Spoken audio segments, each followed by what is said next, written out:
Okay, good evening, everybody. Thank you for coming today, and if you're watching at home on Zoom, thank you for attending. My name is Mark Teitelbaum. I'm the school counselor here. I go by Mr. T, and welcome to our junior college night. We have on our agenda a panel discussion of our seniors who just finished the process or some of our alumni. And then I'm going to give some information to everybody. I'm going to assign some summer homework, and then the event is going to culminate in creating FSA IDs.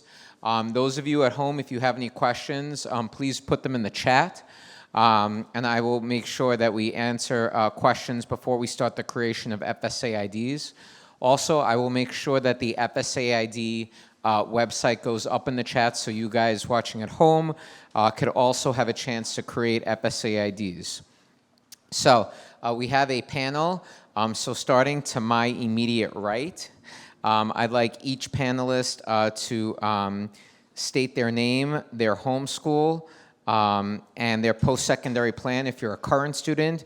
If you're an alumni, your name, the pathway you were at the STEAM Center, and your current role here and what you've either majored in or the degree that you received.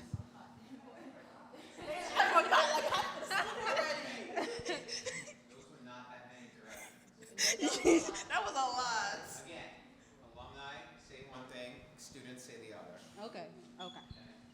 Okay, hi everyone. My name is Jahani. I'm an alumni.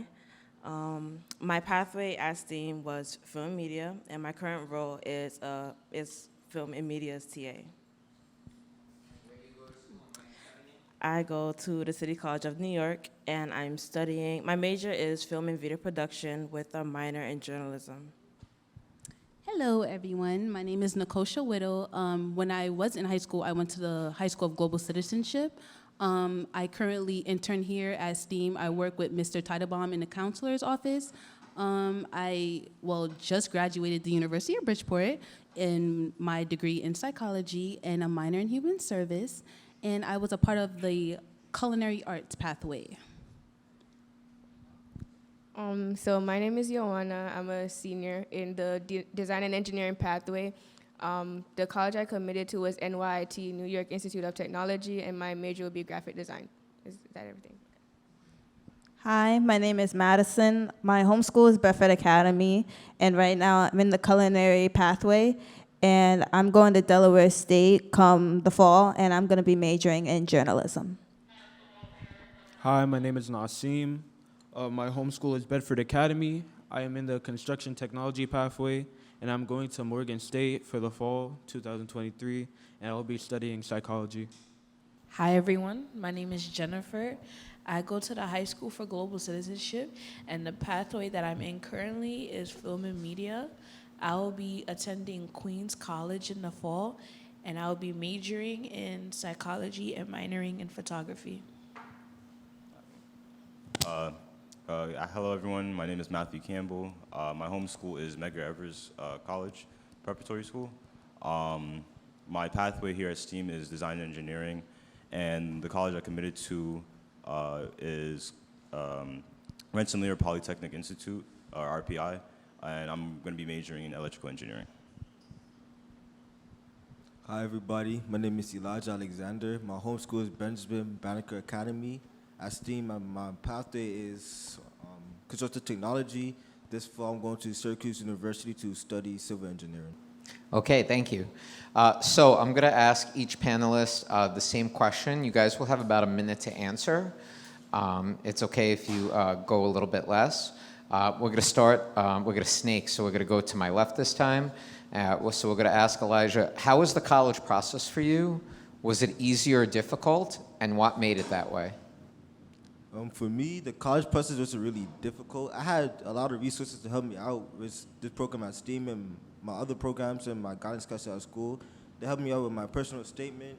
They helped me out with my other stuff too, such as writing other essays for my colleges. It helped me out with my what's it called again? The scholarships. They helped me choose which scholarships I need for my colleges, and also helped me choose what school I want to go to and what school would be like best fit for me. I would say for me, the college process was also a bit difficult.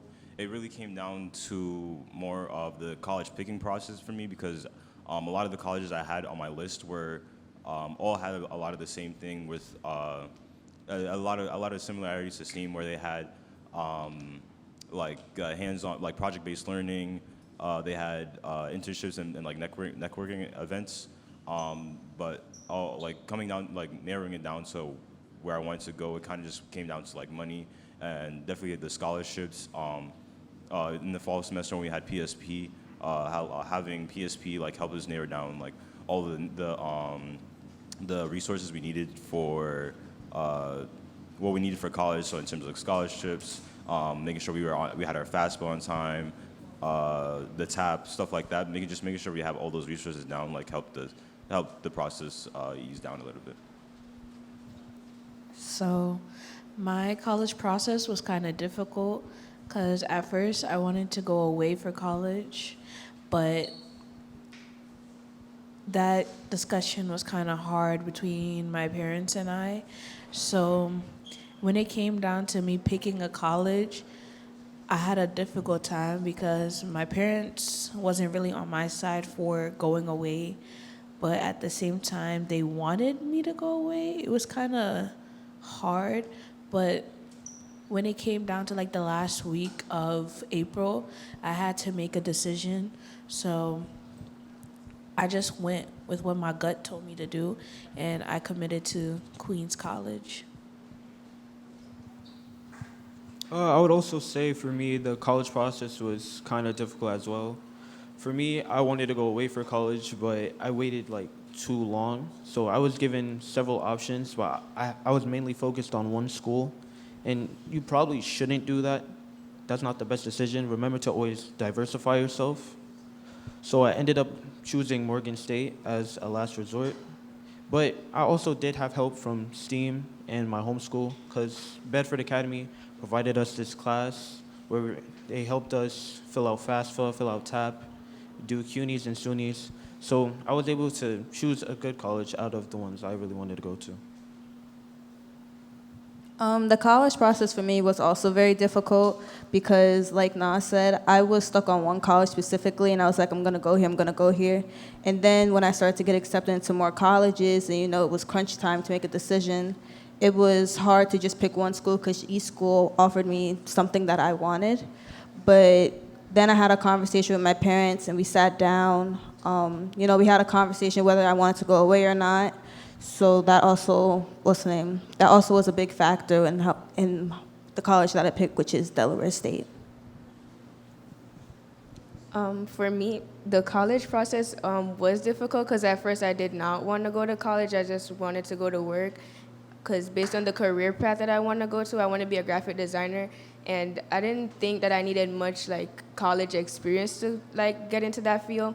So I didn't really start my college applications until February, which was super late, and decisions there in May.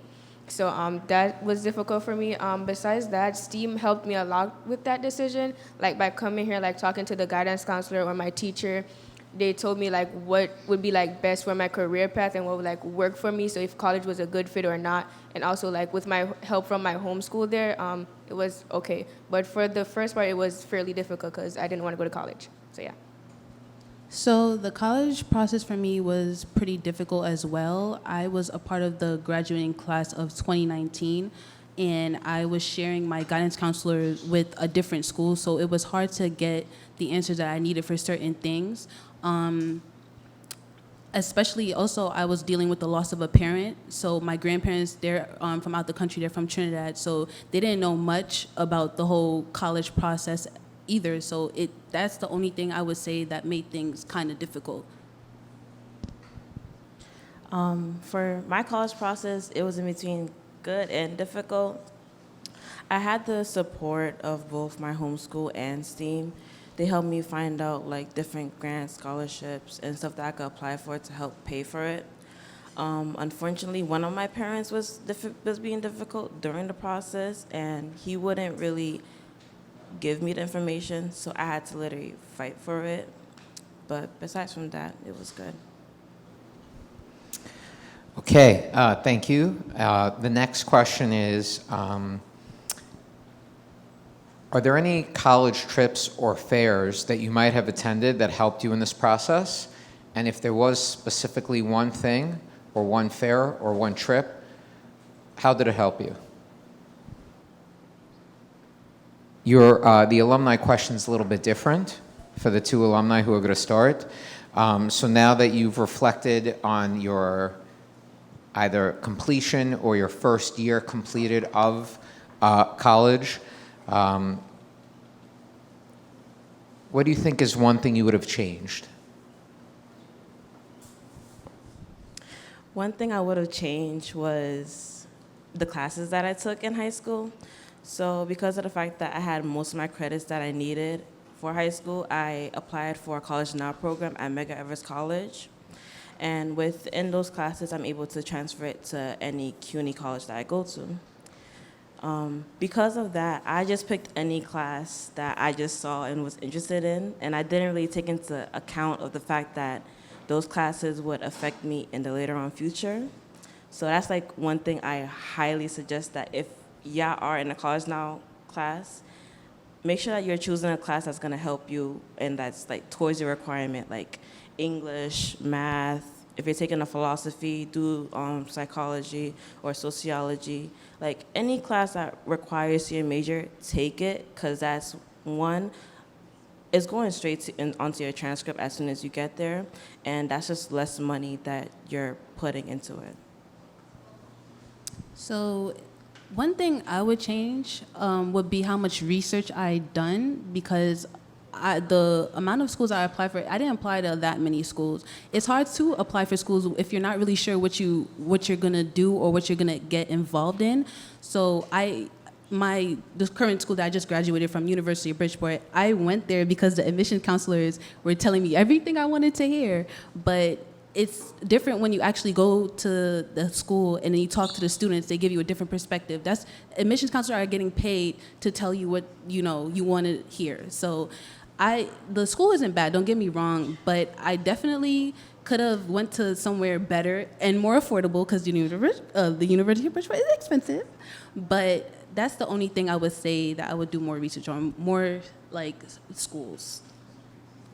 Okay, so my question was about college trips and like if they helped me. For me, they helped a lot, because at first, like when I started like actually thinking about going to college, I wanted to go away, like go upstate. But then when I went to like college fairs and like college trips, like University of Alfred or stuff like that, I didn't really like the environment upstate. Like I like being in the city, and the fact that I have to like, if I want to get to like Walmart or Target or something, I have to drive like 15 miles, was just not cutting it for me. So I decided, like, it opened my eyes to like understand like different perspectives of like different environments, and it just showed me that upstate was just not the choice for me. So like it helped me choose where I wanted to go to school, and yeah. Okay, in terms of the college fairs, I went to one specifically. It was for SUNYs. I forgot, it was somewhere in Manhattan. I forgot what the place was called. But like every SUNY that you could think of was there, like Stony Brook, Delhi, FIT. And that also opened my eyes to like all the different schools and like the opportunities that they gave me. Also, other fairs are like Medgar Evers, HBCU fairs. I remember they were giving like on-site admissions and scholarships right then and there. So like whenever you get an email, it could be from Mr. T or from your school, like about college fairs, please do go, because you never know what you could be getting. Like people are getting $40,000 scholarships and full rides right then and there. So yeah, that was my experience. For college fairs, I mainly used it as like exposure, because they had a HBCU one at Medgar Evers, and I ended up getting an on-site admission for a school. It was Dillard University for, I believe it was $25,000, but I didn't end up taking it because I ended up getting on-site admissions for many different other schools. But remember, you get a chance to like see what you want to be into. They also had one at the Jarvis Center for SUNYs, as Madison was talking about. I did my own personal research, but when I was there, I actually had a chance to talk to someone, so they actually gave me an idea of what it would be like to be on campus. I'd like to add on to both Madison and Nas. So, Mr. T had an overnight college trip to Delhi and Alfred State University. And then my guidance counselor from my home school had taken us on a trip, like a mini HBCU tour to Cheney University, Coppin State University, and one Ivy League school, UPenn. And I felt like the second trip kind of impacted me a lot more because Coppin State was one of the schools that I wanted to go to because I got it from a professor's perspective and I got it from a student's perspective, and they were both similar. So I felt like Coppin State was like an ideal school for me, and because of that trip, I see that. Yeah, similar to what Jen said, when we had the overnight trip to Alfred State and Delhi, the on-campus experience is like a lot healthier than just looking at like the websites, watching YouTube videos of like campus tours and stuff like that, because you really do get like an on-campus experience of like what the student life is like, what campus life is like, how the navigation through your campus and stuff like that. We also I also went to a college fair. There was also one at the Javits Center. It was like the Big Apple college fair. One of the colleges that was there was Worcester Polytechnic Institute, and which was one of the colleges I did want to also go to because it was a very similar to STEAM, having project-based learning and stuff like that. But what they did was they really nailed in the fact that it was project-based learning, which really ran home to me because when I'm doing STEAM, I enjoyed project-based learning. So seeing that resonate and like pitching home that it was project-based learning really helped me, and also giving more information about what college life is like on there too. Just getting more basic information. Like the college fairs do help.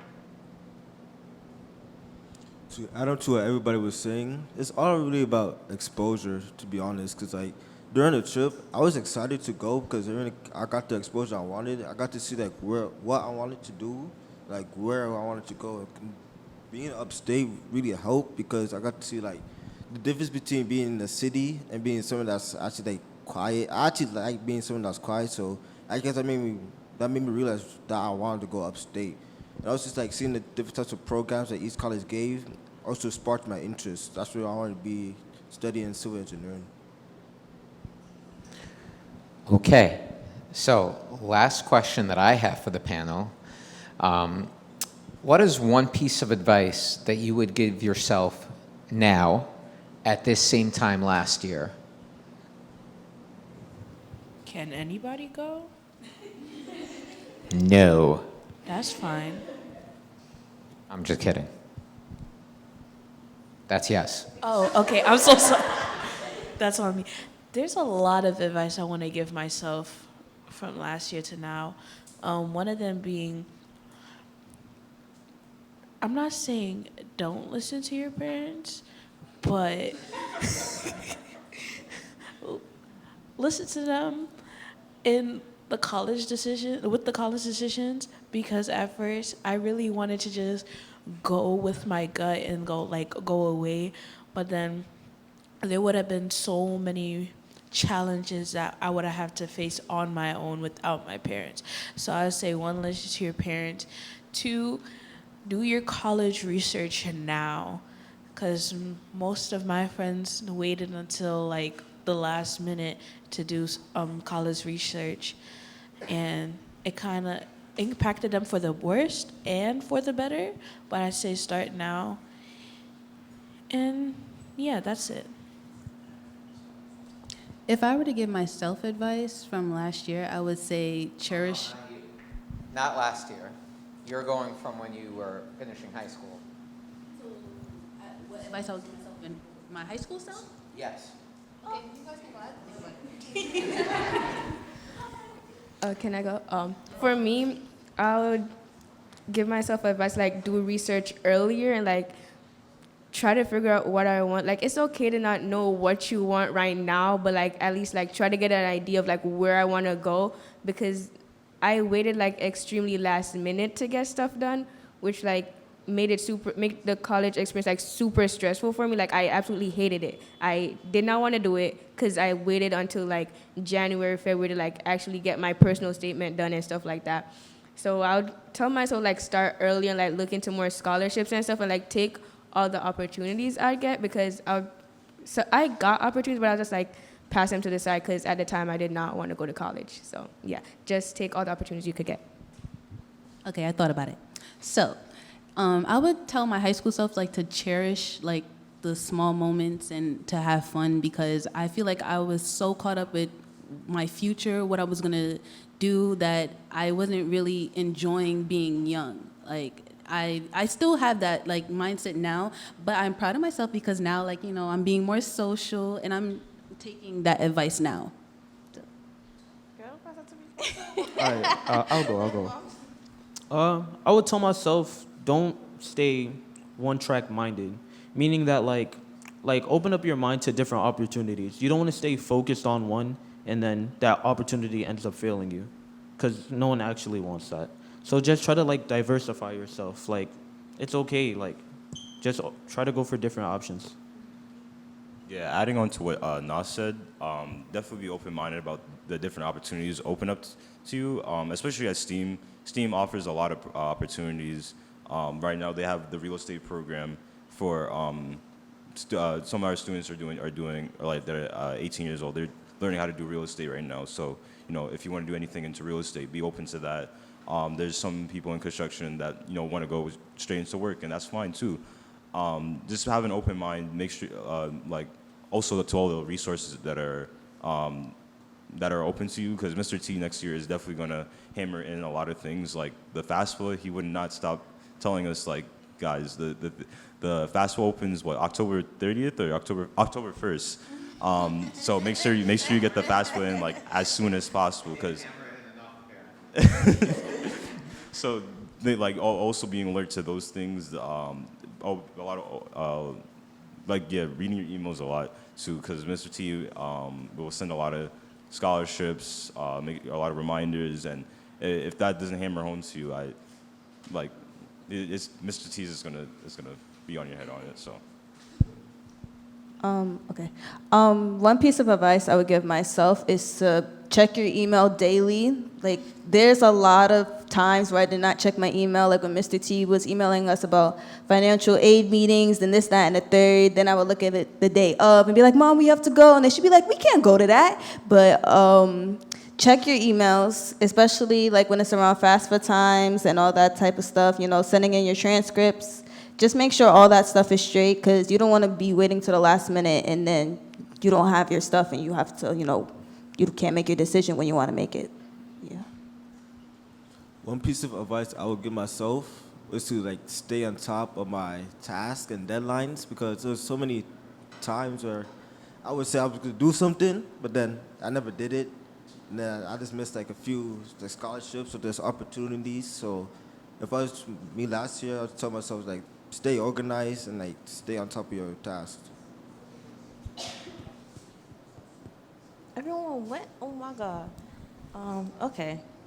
One thing I would say, I would like to add on to Nikosha, to just like make memories now while you're still in high school, and like most of y'all are juniors, so make the memories now, because I promise you, once you get into college, you're gonna be having quiz after quiz after quiz, because it's gonna be your first semester quiz, your midterms, and then finals. You're going to be 100% stressed. At least for me, I was. I would come to work in just sweats, a big hoodie, and I would look a mess.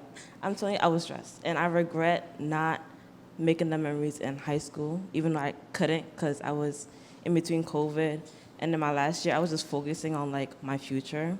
But that's like one thing I would give to you: have as much fun as you can, and and another advice is to, like, when you get your classes, to plan ahead.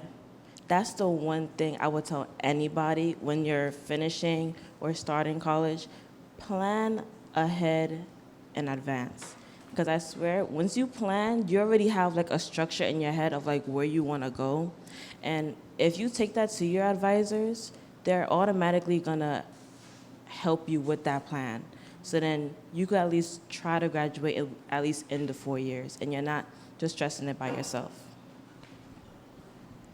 College isn't only just about stress, by the way, but time does go by fast. So basically, enjoy it while you can and, do good for yourself, not anyone else. And to elaborate going by fast, just to give you a glimpse of it, you're going to be starting from August and end in December. Then you're going to have a month off break, or like a whole month of break. Then you're going to start back in like late January and then end off in May. And the courses, there's going to be a lot of courses, but I promise you, and y'all could come back to me. I'll give each of y'all $5 if it's not true. I swear that everything is gonna go back in the blink of an eye. Jennifer, don't say nothing. Can I get that in writing? All right, but I'll text it to you. Okay. I'll text it to you. Thank you. Okay, so we have some great questions in the chat. Before I address the questions in the chat, does anybody here at the STEAM Center have any specific questions for the panelists before we move on?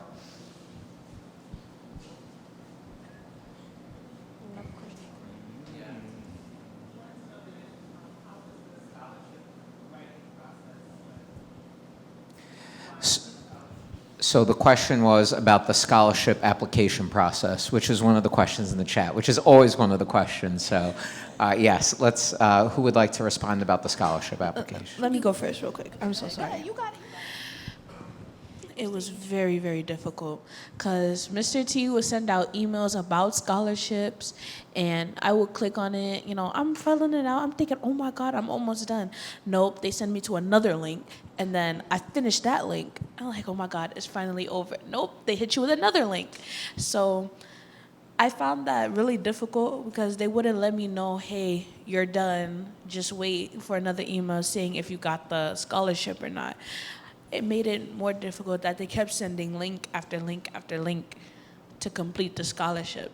So I kind of not gave up from there, but I continued to find more that were easy enough for me to fill out. I completely relate to Jennifer because when I was now getting into college, finding scholarships were hard because that's like she said, like they're sending you all over the place, and sometimes some of the ones I did, I had to do essays for it, and they would never get back to you on if you got the scholarship or not. So the best thing to do would be to go whichever college you're going to go to that college and get grants and scholarship through them directly. So even through programs, because when I first went, I applied to a program called SSS, Student Support Services, and as soon as I joined, I got a scholarship just for being in that program. And in that program, like that, you get advising, tutoring, and I suggest all you guys look into that when you go to your school. You all have like a student support services program. I'm not sure what it may be called in your school, but utilize the resources that they give you because they will put you on to the grants, like taking off money off your financial aid, and they're not broadcasting it. You have to ask. They're not gonna give it to you if you don't ask. So that's. I'm sorry. Student support services. It might not be called directly that, but they have a support services for students in each college. So yeah. For me, I say don't always go for the huge scholarships. Like if you get for example, Mr. C sends you a scholarship for 20,000. Don't only apply for that because you're not guaranteed to get it. Mm-hmm. Apply for smaller scholarships because they do add up. Those $500 scholarships, $1,000 scholarships, they all add up. So start smaller and you could work your way up. For me, I don't like writing. I hate writing essays, and a lot of scholarships require writing essays. So I say prepare yourself for that. So you could prepare yourself to write those. But yeah.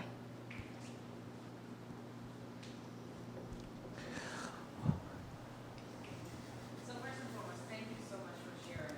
I think it's really great for you guys to impart that knowledge on us. One of the questions I have is, what advice would you give to students about managing or the importance of maintaining their health, their physical and emotional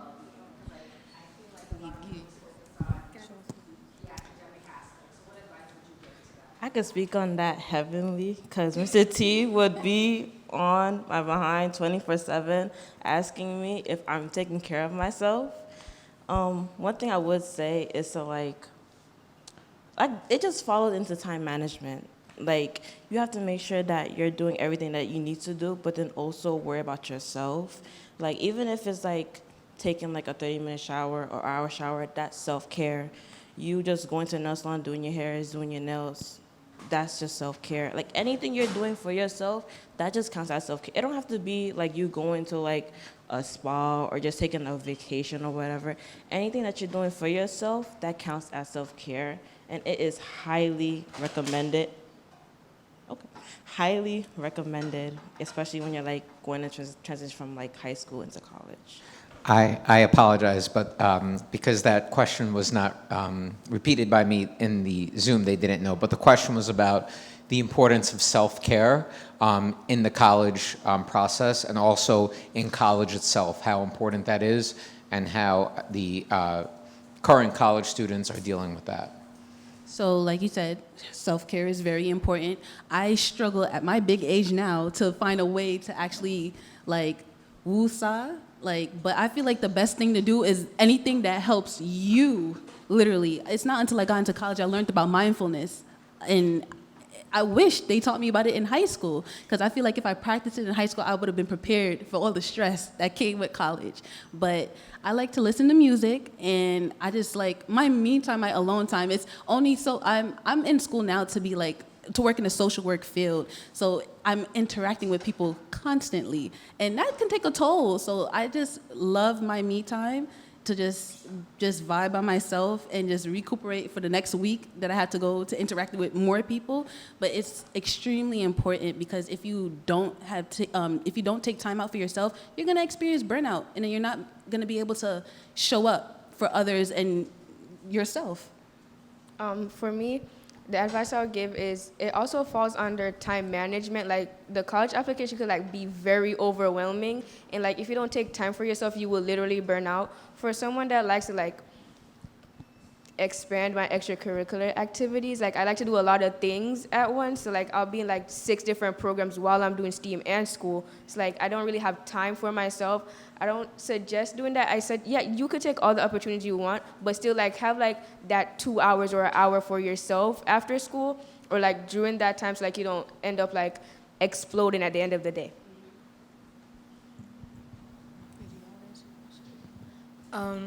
I also agree with time management, because all my 4 years of high school, I really never got to like sit down and reflect. I would always have to do something.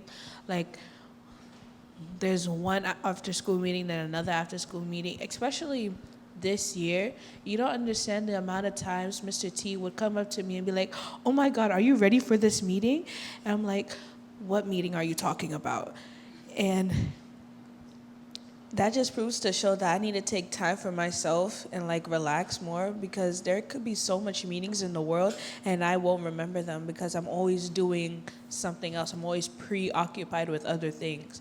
So I would say, like, take one day out of the week and like do something for yourself, or do something with the people that makes you at your best, basically. Because that honestly works. I would also say, in terms of the college process, in terms and like stress, like you will be overwhelmed, especially when you're a senior and you're already thinking about the end of the school year. You're already thinking about what's going to happen at the end and getting it all over with. But you definitely need to take the time, like, to just relax. Like, don't overwhelm yourself with the college process. Like, definitely stay in contact with like your guidance counselors, your friends, your teachers, because they might have resources for you to help you ease the process. But yeah, definitely just take your time with it, but also don't be too lax where you're forgetting deadlines and you're missing out on certain opportunities. And one thing I could say about self-care is that it could happen anywhere. Like, for me, I never really took it as seriously, but that's when Mr. T, he enforced it on me and told me about some affirmation apps. And then it got me into researching about an app called Gratitude. I highly recommend everybody of any age to get that app, honestly, because it's an app that you could just type anywhere, even if you don't have service, and you could just like vent to the app. And it could give you prompts on like stuff that you could talk about. If you're having a bad day, just type it up angrily on your phone. You know, don't have feelings, but that app actually helps. And it's like if you're someone that like talks a lot, I highly recommend you just going on your phone, going to a voice app or voice memos, and just recording yourself talking about like your day or if it was like good or bad. Because no matter what, that's something that you could just let out. And also journaling for any writers that's like, in the building. Hey, damn, girl. Bye. For journaling, that also helped me too, because like you're just writing all your feelings out. And for meditation, along with yoga, it goes along with it. Those are just like mindfulness exercises that you're able to do like for the mind, your senses, and your body, just to like release any tension, stress, or overthinking thoughts, anxiety that you may be, yeah, all the negativity that you may have on you, just to like release it out, and you could just start. Oh my God! And you could just start fresh and brand new. Do you want the mic? No, I just wanted you to have your moment. Okay, so we do have some questions in the chat. So one of the questions in the chat is regarding, the question is about on-site admissions. And so I wanted to clarify something. On-site admissions are rare, okay? So on-site admission is not a common thing. However, at Medgar Evers College Black College Expo, which already has a date for the fall, which is September 23rd, Saturday. And don't worry if you don't write that down, because when we have our fall meeting, you'll get it on a piece of paper that has the college fairs on it. But that's something that we've participated in this year, and we've been participating it before at my old school. And that particular college expo does do on-site admissions, but most of the college fairs do not. So basically, those are a little bit different. They usually, kids come dressed professionally, they have SAT scores with them, they have copies of their transcripts with them, and then they receive conditional acceptance letters, which basically means saying that if you apply, you're accepted, and this is what you're going to get if you apply. You still have to do the actual application. That's why it's a conditional acceptance, and it could be revoked or changed. But that would be one of the that was one of the questions in the chat. There was another question in the chat. Can you share what you wrote about your personal statement? So what I'll say is this: the key about personal statements is that they are personal. So does anyone feel comfortable sharing about what they wrote about their on their personal statement? So I see a couple of volunteers, so we could pass the mic, and yeah, you could give some examples of your personal statement. And also, personal statements is something, and personal statement development workshops is something that we do here as well. So in my personal statement, I decided to write about my heritage and the things I like to do, and then I just related that to like music. And so basically, I just wrote like a song I like and just connected it to either my heritage or just an activity I like to do with my friends or my family. For me, my personal statement was about like my creative mind and then being able to apply it at STEAM, because I've had like all the opportunities open up to me. So like being in D&E and being able to like work on my own passion project, and then having a lot of after school programs that like also align with ideas I've always had that I've always wanted to pursue. Like I wrote heavily on like just the creative like my creative mindset and that stuff like that. I'm not gonna lie, it was kind of hard to think of a topic to write about my personal statement, because at first I wanted to like start off with a quote from my favorite song and write about that. and just write about different experiences I had, but I felt like it wasn't me. I felt like it's something that I wanted the colleges to see, because, yeah, basically what the colleges wanted to see. So I ended up writing about my childhood and how I overcame a lot of obstacles within my childhood, because I'm from a Caribbean household. I'm Haitian. So there were a lot of difficult times where my parents wouldn't understand what I was going through in life because they think differently. So that's what I wrote my personal statement about. For my personal statement, I wrote about like balancing being a student and also being a child as well. Cause sometimes you may have homework, but you also may have chores. It's just like trying to figure out like that time management to balance everything. And then I also talked about the people who also helped me along the way, giving me advice of how to handle things. So that's how I got my profession of being a psychiatrist. Not psychiatrist, but psychologist. So I can help other people try to figure out who they want to be in life. Same thing with Jennifer. My personal statement was about my childhood because I also grew up, well, it's still growing up in a Caribbean household. My father's from Guyana, so, it is still kind of hard to get through to him sometimes because he was brought up differently. So I wrote about my obstacles with that and my struggles with that, and also how sometimes, like, being outside, like school and being just outside with my friends was kind of like my escape from that because I felt like I could relate to them more than my parents sometimes. So, yeah. For me, I took a less serious approach to my personal statement. I skateboard, so I wrote about my skateboard and all my other hobbies because I didn't want the colleges to just look at me from my academic perspective only because they could see that through my grades. It's like I talked about me as a person, like how I am and like how I overcome certain challenges with my hobbies and like how I balance my hobbies with school and stuff like that. In my personal statement, I talked a little bit about myself, why I was so passionate about being a psychology major, and also the perseverance and challenges of my senior year of high school with losing a parent. For my personal statement, I talked about who and what motivates me to be the best me, and that was my mom.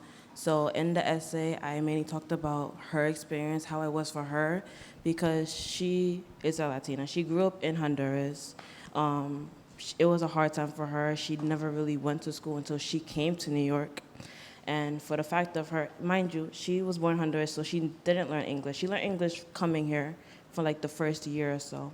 And for all the accomplishments that she had, and becoming the first generation graduate of my whole entire family, that just motivated me. So I just wanted to follow in that footsteps and become the second generation graduate.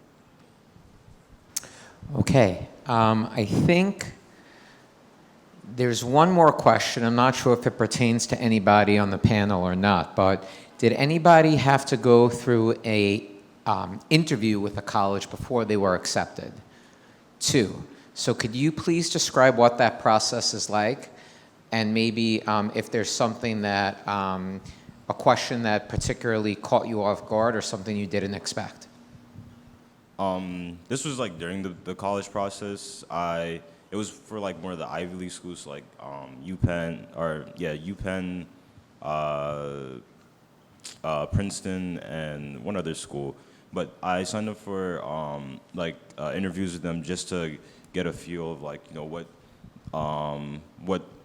college life is like on those colleges.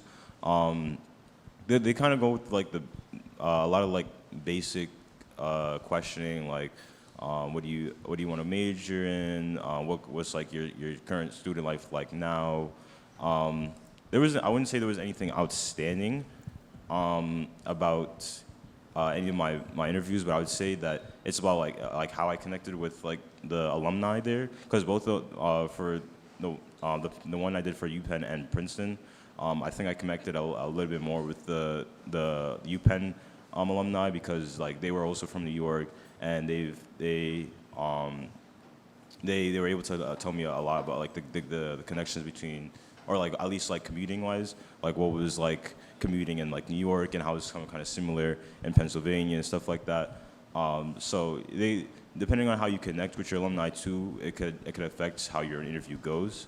The interview of course doesn't like affect your admissions, but it does help you get a bit more information on what you would be expecting going into your college. For me, it was a little bit similar. They asked me who I am, why I chose to come to the college, and my major and everything. And once they found out my major, they then asked me like why I wanted to pursue this major, what encouraged me, and where do I see going on with this major and minor.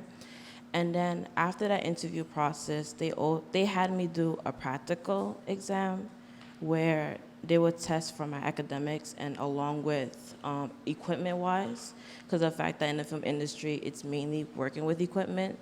So I had to like use mainly all the equipment that they had, and I just went from there.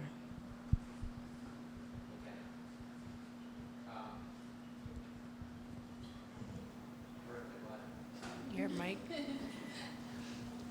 Okay, so there's another question in the chat about what scholarships you applied to, but we're going to skip that in the essence of time. But just know that when we have this meeting again in the fall, you will be given a scholarship resource list from me. And as the student said, definitely check emails as I get scholarships. I send them out immediately because if I don't, I definitely forget about them. So they will get them. And then if there are any specific pathway scholarships, those are sent separately. So for instance, there was one specific one that I got like 2 weeks ago specifically for our design and engineering students or anybody who is interested in pursuing an architectural degree. That was an opportunity. So please definitely make sure to check emails is the best piece of advice. And next year in the fall, there'll be a large list with dates and deadlines and websites that you could look at. Also, I highly recommend FastWeb and looking at College Board itself. There's also the Big Future Scholarship, which is open to anybody. As Joanna said, that's a large one, and there's a lot of people applying for it, but it's an easy one to obtain. I do want to give the panel a round of applause because that was excellent, so thank you very much, panel.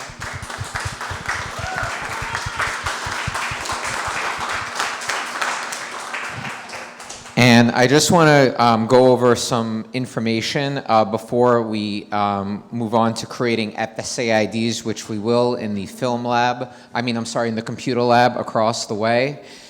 So a couple of things. So today, if you are in attendance, you received a rather small packet from me that has information regarding the CUNY admissions profiles for the fall of 2022, the SUNY admissions profiles for the fall of 2022, as well as the EOP guidelines. And I just want to go over some things on the sheet and give some information about that. So for the CUNY admissions profile, which is this paper, all students I make apply to a CUNY college. Whether you tell me your post-secondary plan is college or not, I still insist that students apply. Why? Because it's a backup. And you could apply up to 6 CUNY colleges. And if you are fee waiver eligible, it's free. If not, it's $65, whether you apply for 1 or whether you apply for 6. Good rule of thumb, apply to 6. Doesn't hurt your chances. For SUNY, it's a little bit different. For SUNY, it's $50 per school.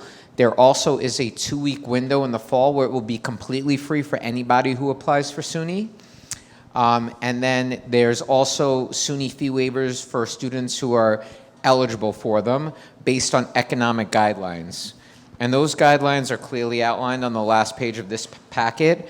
And this is going to be based on the 2022 taxes with the number of people living in the household and the income provided. So if you meet these guidelines, and you know that you meet these guidelines, you'll be eligible for a fee waiver, and you'll also be eligible for what's called the Educational Opportunity Program, or EOP. If you look on the first page, on the CUNY admissions profile page, you'll see that in the column all the way on my left is the SEEK admissions profile, and the other one would be the regular admissions, and you'll see those numbers are different. So Educational Opportunity Programs, SEEK, which is for CUNY, EOP, which is for SUNY, or HEOP, which is for private schools within New York State, all have a lower admissions profile for students who are both economically and academically disadvantaged. What that basically means is that you fulfill the tax requirement, which is based on the last page of your packet, and your GPA fits the requirement for being academically lower than the average admission. If you fulfill both requirements, you have a chance to get accepted into those programs. There are some things about those programs and some advantages. Advantage one, often if you're in SEEK, you get a Metro card. You don't have to pay. You also will receive a stipend for your books. For EOP, for SUNY schools, you might have a chance to go for free, where your admissions, tuition and room and board is waived. You get free tutoring. You do have to start in the summer, so you would start the second week in July rather than in the middle or the end of August, as Jahani said. But that's something else that you could look into. So that's a little bit about what's in the packet. Okay, so the other thing is that I wanted to speak about the SAT a little bit. So at this point, all the juniors have at least taken one SAT. If you have not seen your scores, they are available in the College Board website. If you go to My SAT, your score should pop up. I highly recommend that students take the exam at least twice. You could take it up to 3 times, but ideally it should not be more than that. But you should take it at least twice to do what's called a super score, where you take the highest reading and writing and the highest math and combine them. And so when you're sending your SAT scores out next year to the colleges, those who require it, not every college will. Sometimes there might be situations where I say, hey, even though it's SAT optional, you might want to send your score because it's helpful for you, which is on an individual case-by-case basis. But either way, it pays to take the exam twice to super score. If you don't do better the second time, you could not send your scores in or only send your first score. So everyone should take it at least twice so that they could put it together. I know that one of the panelists had something that they wanted to say. Hi, I'm so sorry. 2 more things. When it comes to an interview, if you do have one, I highly suggest, since y'all all are juniors right now, work on your professional portfolio now.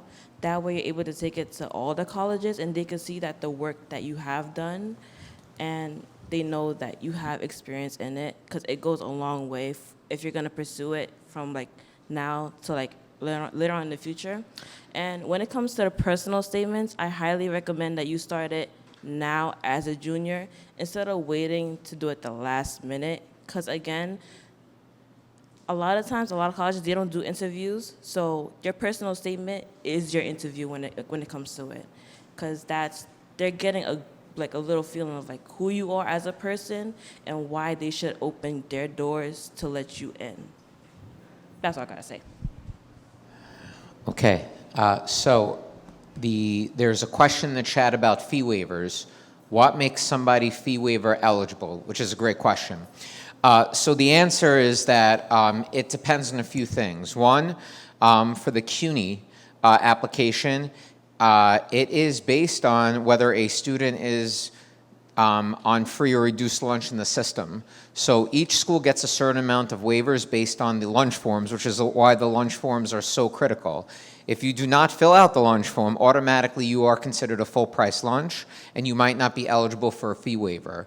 Now, they have changed it a little bit, and that they're encouraging more students to apply to colleges. So I believe that almost every student was eligible to get a CUNY fee waiver this year. I don't know if that's going to be the case for next year. But that was something that they started this year, but it's really based if you're on free or reduced lunch in the system of the DOE, which is based on the lunch forms. There also is, for the SUNY, like I said, there are specific guidelines. I know there was a question in the chat about getting that information digitally. I could scan it and send it out, or if one of the students who asked the question wants to come see me tomorrow, that's not a problem. I could give it to them, the packet that you all got today. But again, this will all be given again next year in the fall, hopefully with the new updated information. Right now, we're looking at the fall of 2022 data because the fall of 2023 data has not been released yet because that's this class's data, and they're just making their decisions. So they're still compiling those numbers about what the average admission profile looked like, SAT score, things like that. So we do need some time, so hopefully I'll have that ready for you all in the fall.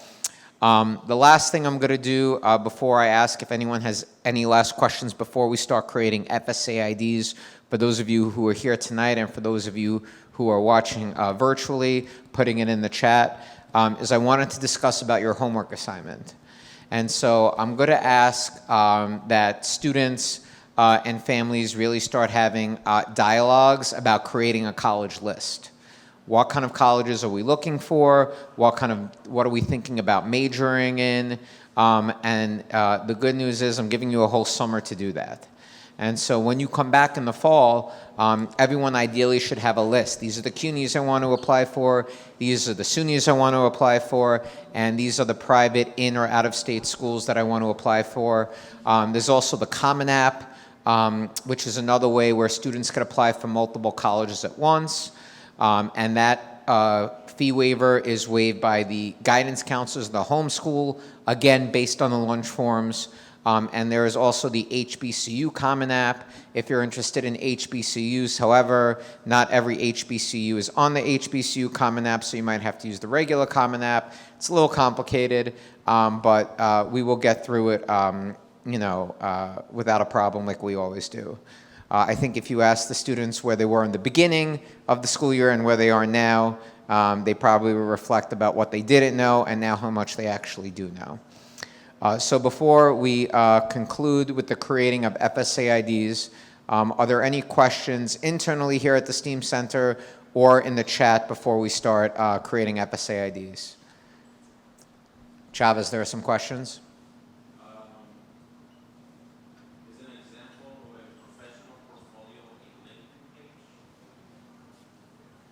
Is an example of a professional portfolio a LinkedIn page? No, an example of professional portfolio is the work that you've done, not necessarily your LinkedIn page. So especially for film and media, design and engineering, those kinds of things, everyone leaves with tangible portfolios. For the design and engineering piece, they work on that. And I do want to actually add one more very key thing, is that I wanted to discuss, and we're going to, again, in the fall, this will be reiterated, is that we do have in place with several universities an articulation agreement strategy. So the coursework that scholars take here at the STEAM Center, they're able to get college credits based on previous learning and prior learning that they've done here with certain specific colleges, and that's per pathway. So for instance, for design and engineering, Joanna will be attending New York Institute of Technology, as she said, and that's one of the colleges that we have a articulation agreement with, where her portfolio will be evaluated by their staff, and she'll be able to receive a certain amount of college credits when she walks in. That is separate from either any College Now, dual enrollment, or AP courses the student might take. And each one of those articulation agreements, schools and pathways, will be shared at the fall meeting, and they will also be posted on our post-secondary board, which has the decisions at the moment. But as the year concludes, that will be taken down, and that will be for next year's seniors. Any other questions, Chavez? No? Okay, so we're going to go to the creating of FSA IDs. I requested in the email that students and families bring the 2022 taxes. And the reason why is not necessarily that you needed to create an FSA ID, but these are the taxes that you're going to be using to complete the FAFSA. So for the FAFSA and for the TAP, which is the New York State aid, we use the prior tax year, not the current tax year. So it's going to be the 2022 tax year for the class of 2024. Okay? In what format is a professional portfolio for cybersecurity? In what format is a professional portfolio for cybersecurity is the question. I have no idea. It's a good question to ask the cybersecurity instructor.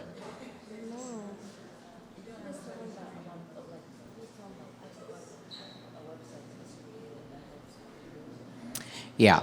So, if there are no other questions, I'm going to be putting the FSAID link in the chat right now. For those students and families who are here to create the FSAID, please grab a laptop in the cybersecurity computer room. Have a seat. I'm going to be in there in a second. Mr. Williams is going to be assisting us. He's probably in there already. And I will be coming around with the password to log on. Thank you, panel, again. You're a wealth of information, and I appreciate you guys taking time today to help the juniors. Thank you.